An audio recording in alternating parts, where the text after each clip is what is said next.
네, 오늘은 이제 지방선거가 본격적으로 시작되지 않았습니까? 오늘부터 시도지사 그리고 교육감 예비후보 등록이 시작되었습니다.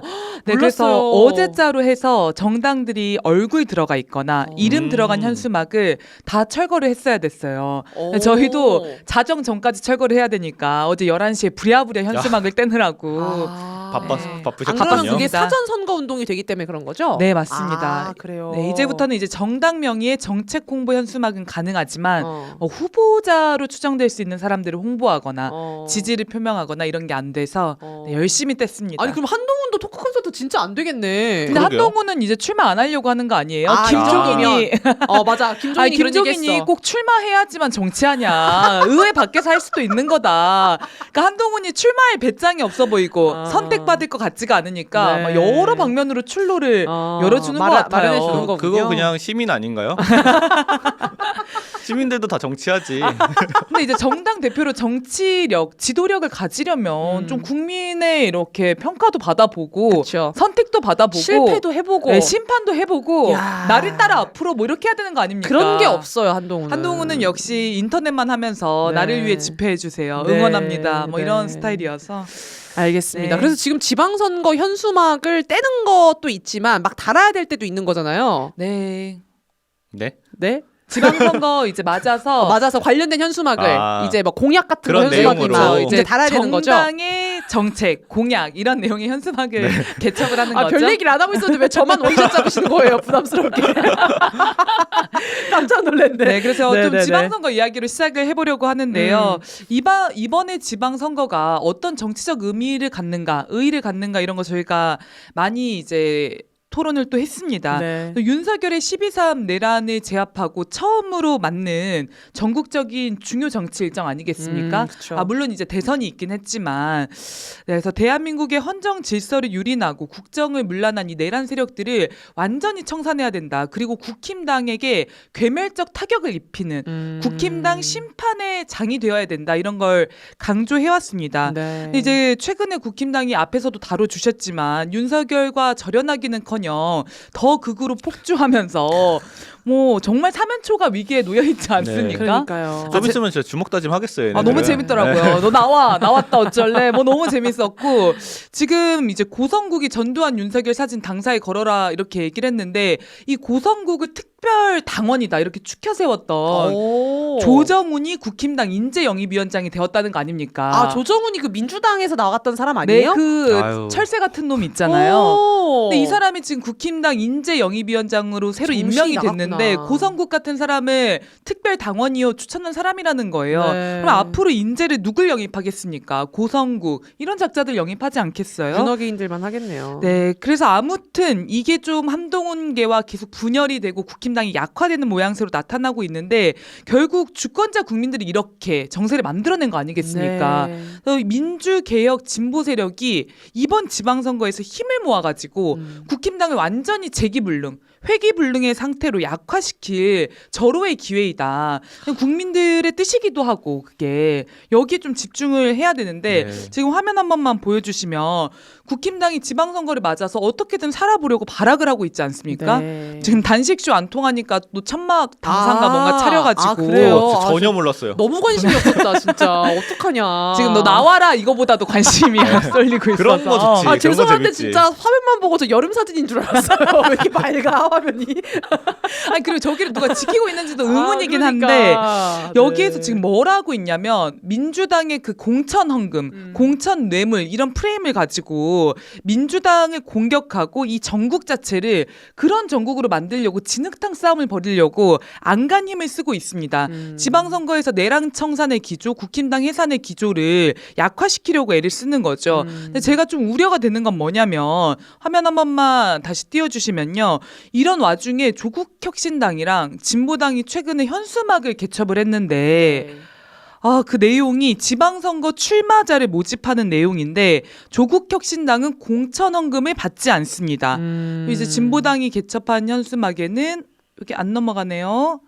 네, 공천헌금 아웃, 해외 연수 아웃.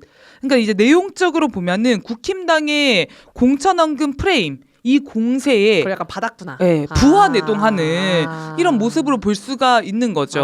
그러니까 상당히 우려가 된다. 네. 근데 이렇게 해서는 의도하지 않더라도 반국힘당 전선이 흐려지고 그러니까 그게 조국혁신당의 뭐 의도나 진보당의 의도가 아니더라도 네. 도움을 줄 수 있게 된다는 거죠. 아예 먹금을 해야 되는데. 그렇죠. 이제 받으면 안 되는 거죠. 네. 그런 건. 네. 왜냐하면 지금 이번 선거는 공천헌금 선거가 아니잖아요. 그쵸. 이번 선거는 국힘당 해체의 선거가 돼야 되는데 내란 청산의 선거가 돼야 되기 때문에 너네 그냥 아예 조용히 있어 이래야 되는데 그게 네. 아니라는 거죠. 네. 그리고 지금 조국혁신당과 진보당이 사실 내란 청산의 한 목소리를 내온 민주개혁 진영 아니겠습니까? 그럼요. 대선을 너무 잘 치렀었잖아요. 네, 그러면 이제 국힘당을 고립시키는 선거, 내란을 같이 청산하는 선거, 해체에 더 선봉에 서는 선거가 되어야 하는데 이 지방선거의 취지가 이런 현수막 때문에 퇴색이 될 수 있다는 겁니다.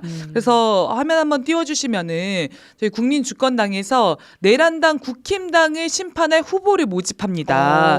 이런 선거를 지금 국힘당 공천뇌물 현수막 밑에 개첩을 게다가. 했고요. 네, 이렇게 진보당의 공천헌금 현수막 밑에도 이렇게 좀 개첩을 해 놓았습니다. 네. 아유 잘하셨네요. 네, 우리가 다 좀 힘을 모아가지고 각성해서 네. 이런 내란 청산의 길에 나서야 되겠고 저는 이게 민심이 계속 확인이 되는 것 같거든요. 얼마 전 토요일에도 정말 많은 분들 진짜로 네. 서초동 대법원 거의 앞에 모이지 전국 않으셨습니까? 집중된 줄 알았어요, 저도. 김건희에 대한 분노를 안고 네. 뭐 연인원 4,000명이라고 추산하셨나요? 네. 정말 많이 모이셨고 그 여론조사도 보니까 이 김건희에 대한 분노가 굉장히 높게 확인이 되더라고요. 60% 이상. 아까 우리 위원장님이 그 이번 지방선거를 내란 청산, 내란 단죄 선거로 만들어야 된다라고 하셨는데 그냥 그 전에 국힘당을 좀 해산시키면 안 되나요? 이게 충분히 해산 근거가 너무 많잖아요. 맞습니다. 이제는 사실 이 근데 왜안 하고 있는 내용으로 거예요? 집중을 시켜야 네. 우리 한국 정치의 지형이 더 진보화되고 네. 개혁화되고 이 진보 민주 개혁 진영이 더 뻗어나갈 수 있는 정치 지형이 형성되는 겁니다. 네. 그런 데서 목소리를 더 내야 하지 않는가 이런 네. 생각이 들고 또 제가 하나 우려되는 현상 중에 하나는 개헌 이야기가 또 고개를 들고 있어요. 봤어요. 이게 진짜 틈만 나면 정말 틈만 나면 개헌 이야기를 꺼내는 개헌수계님이 우원식 국회의장이 우리 또 이봉환 대표님 다시 나오셔서 발언하셔야겠네. 신발끈 고쳐매고 내란 청산할 시기에 지금 또 개헌을 네, 그랬군요. 지금 우원식 국회의장, 한병도 네. 민주당 원내대표, 조국 대표가 개헌 이야기를 지금 또 언급을 하고 있습니다. 근데 원포인트 개헌하자 지방선거랑 발맞춰가지고 뭐 이런 주장인데 사실 원포인트라고 하는 것도 사회적으로 지금 합의가 된 게 없잖아요. 그쵸. 그쵸. 그러니까 각자의 원포인트가 너무 달라요. 그건 원포인트가 아니라 다 포인트 아닙니까? 그럼 이 논리를 만드는 과정 자체가 굉장히 소모적이고 쟁점이 여기로 쏠린다는 거예요. 그쵸. 그러니까 지금은 내란 청산에 집중하고 이걸 완수시켜야 되는 건데 쟁점이 너무 펼쳐지는 거 아니겠습니까? 네. 국힘당이랑 합심해가지고 만들 수 있는 개헌안이 뭐가 있다고 이렇게 그러니까요. 그리고 개헌을 개헌을 하게 하고 되면 싶어 어쨌든 야당이랑 테이블 원탁에 지금 앉아야 된다라는 건데 우리는 야당으로 인정을 안 한다라는 거잖아요. 국힘당은. 네, 일단 국힘당 의원들 제명시키고 네. 처벌하고 해산시키고 그 다음에 뭐 개헌을 논의하든지 해야 되는 거 아닙니까? 그렇죠. 105명을 그대로 두고 어떻게 나라를 위하는 개헌이 될 수 있겠습니까? 네, 그래서 좀 이런 우려의 말씀드리면서 이번 선거에서 우리가 더 국힘당 해체를 위해 내란 청산을 위해 힘 모아 싸우자, 온 힘을 다 바치자 이런 말씀 좀 드리고 싶었습니다. 네, 고맙습니다. 국힘당 새 강령 얘기를 아까 저희가 하기는 했었거든요. 근데 조금 네. 더 구체적으로 해주실 게 있을까요? 새 강령 이야기 뭐 구체적으로 많이 다룰 게 있진 않고요. 이제 반공을 강화하자 뭐 이런 거잖아요. 네. 반공 이념을 강화해서 뭐 국힘당의 정치 색깔을 더 드러내보자. 극우화해보자. 네, 이런 거고. 강령에 산업화랑 반공을 넣는다는 게 너무 낡아 빠진 거 아닌가요? 이거 박정희 때 아니야? 그러니까 AI 70년. 시대에 지금 뭐 하고 있는 건 산업화 얘기를 하고 있어요. 아니 근데 그 전에 중도 외연을 확장하고 싶어가지고 기본소득이라는 문구를 잠깐 넣었었다는 거잖아요. 야, 이거 네. 새마을 들어갈 수도 있었어. 근데 진짜 이 이거를 정도면. 빼고 산업화 반공 이런 걸 넣자는 건데 얼마나 그 극우 정치 자체가 퇴행하고 있는가. 이건 진짜 웃기다. 네. 좀 고맙습니다. 웃기는 거였고요. 네. 이 국힘당 수석 대변인이 최근에 그 이재명 정부의 부동산 정책에 대해서도 배급이라는 그렇죠. 표현을 써가지고 네. 이제 시대착오적인 종북몰이 그만해라. 이재명 대통령이 또 강하게 언급하지 않았습니까? 네. 그래서 오늘은 좀 국가보안법 이야기를 아. 잠깐 다루고 싶어서 이 이야기들을 가지고 왔습니다. 지금까지도 국힘당이 반공 이야기를 꺼내들고 배급이니 하면서 종북몰이를 시도하려고 하는 것은 모두 이걸 무기로 사용할 수 있는 법적 토대, 국가보안법이 있기 때문이잖아요. 그래서 요거를 지금 폐지하는 게 굉장히 중요한 과제가 되었다. 이런 말씀 좀 드리면서 오늘은 한 가지 측면에서 국보 폐지를 또 다뤄보려고 합니다. 네. 인권과 민주주의를 짓밟는 악법이라는 측면에서 국가보안법의 이제 악용 사례 이런 것들을 살펴보려고 하는데 네. 그 국가보안법이 일제 독립운동가들 때려잡는 법이다. 이런 건 네. 다들 알고 계신 내용이잖아요. 근데 제가 뭐 자료를 좀 찾아보니까 독립운동가 수만 명이 여기 기사에 나온 건 수만 명이지만 훨씬 많지 않을까 싶은데 네. 이 치안유지법 위반 혐의로 실제 고문을 받았고 우리가 잘 알고 있는 독립운동가들도 죄목이 치안유지법이었던 경우가 많더라고요.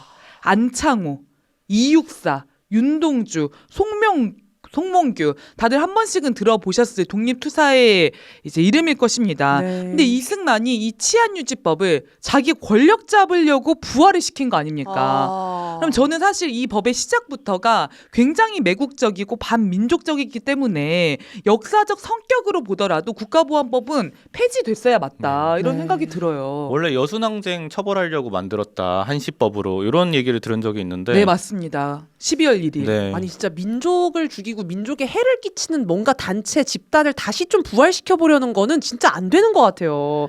이게 검찰도 마찬가지고 우리 방금 전에 소개한 방첩사 같은 것도 마찬가지고. 그렇죠. 왜 이걸 다시 부활시키고 왜 다시 틈을 만들어줘요? 네, 그래서 역사적 단죄가 이루어지고 그 다음에 필요하면 다른 법을 제정하면 되는 거죠. 그렇죠. 그러니까 검찰도 그런 거 아닙니까? 검찰이 수사 잘해, 경찰이 수사 잘해. 아, 검찰이 뭘 잘못했어, 경찰이 뭘 잘못했어. 이런 거를 따져가지고 지금 우위를 정하자고 하는 게 아니라 검찰이 그동안 우리 국민들을 어떻게 탄압해왔는지, 어떻게 독재를 펼쳐왔는지 이 역사성의 기초에서 판단하는 거 아닙니까? 네, 네, 근데 네. 국보도 그런 측면으로 봐야 되지 않을까 이런 게 하나 있는 거고 그리고 이제 국보 조항들을 보더라도 지금 제3조가 반국가 단체를 구성하거나 가입한 자를 처벌한다 이건데 이게 지금 북한의 반국가 단체를 규정하는 게 헌법상의 평화통일 의무와 맞지가 않는다 이 주장을 우리가 계속하고 있지 않습니까? 근데 북한뿐만이 아니라 반국가 단체라는 것도 사실 굉장히 모호한 거예요. 네. 이를테면 윤석열 입장에서는 촛불행동이 반국가 단체였던 거 아닙니까? 아, 민주당이 반국가 단체였죠.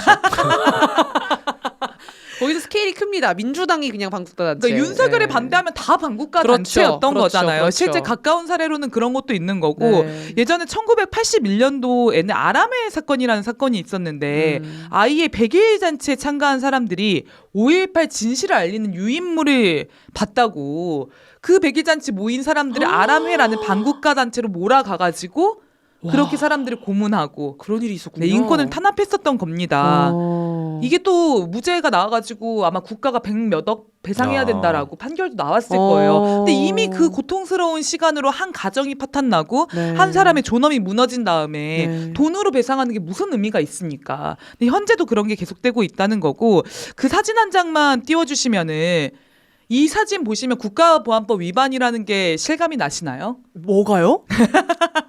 두 사진 다 국가보안법 위반이라는 거죠? 네, 두 사진 다 국가보안법 위반으로. 아 이거는 그냥 바다 사진 아니에요? 옆에 하늘 사진. 하늘에 이제 위에 하늘 사진이야 저것도? 그러니까 저게 분홍색, 파랑색, 하늘 뭐 보이는 게 그런 거밖에 없잖아요. 근데 이게 뭐냐면 왜요? 사진 작가 이시우 씨가 네. 이제 촬영한 사진인데 뭐 DMZ 인근에서 이제 남북 관련한 사진을 이렇게 찍었다는 거예요. 네. 근데 이게 국가 기밀을 탐지, 수집, 누설, 전달한 죄에 해당한다라고 해가지고 국가보안법 위반 혐의로 건 겁니다. 그래서 이 사진이 국가 기밀에 해당한다는 거예요. 어디가 국가 기밀에 해당합니까? 야. 심지어 이제 사진을 촬영했던 장소가 일반인 출입이 제한된 곳도 아니었거든요. 근데 결국은 무죄를 선고받았지만 이런 식으로 한 사람을 뭐 수년간 괴롭혀온 와. 이런 사례들이 많다는 거죠. 이거 제대로 뭐 입증해내도 조희대 같은 판사 만나면 그냥 국가보안법 유죄 선고받는 거 아닙니까? 그렇죠. 오종택이 지금 무인기를 날려도 아무 손방망이 쳐버려. 김충신은 북한 전시회를 열었어요. 근데 국가보안법이 이래서 코에 걸면 코걸이, 귀에 걸면 귀걸이 아니에요. 맞습니다. 이런 거구나. 네, 이런 사례들도 있는 거고요. 네. 그리고 이제 뭐 7조 찬양고무죄 예를 들면 대동강 맥주 맛있다 하면 찬양 고무되는 그쵸, 거죠. 그쵸. 실제 그렇게 검사가 기소했던 사례도 있습니다. 네. 그리고 8조 회합통신죄는 북한 사람을 만나면 처벌할 수 있다로 이제 규정될 수 있는 거거든요. 그럼 남북 교류하고 나서 나중에 이게 문제가 돼가지고 뭐 국가보안법 재판 걸리고 이런 사례도 너무 많잖아요. 네. 문재인 정부 때인가 노무현 정부 때 아무튼 남북관계 좋았을 때 이 기업 운영하다가 나중에 보수 정권 들어서니까 국가보안법으로 다 기소돼서 기업 망하고 가정 파탄 나고 이런 사례들 너무 많습니다. 네. 네, 그리고 또 한 가지 사례 한 번만 보여드리고 싶은데 요거 한 번만 띄워주십시오.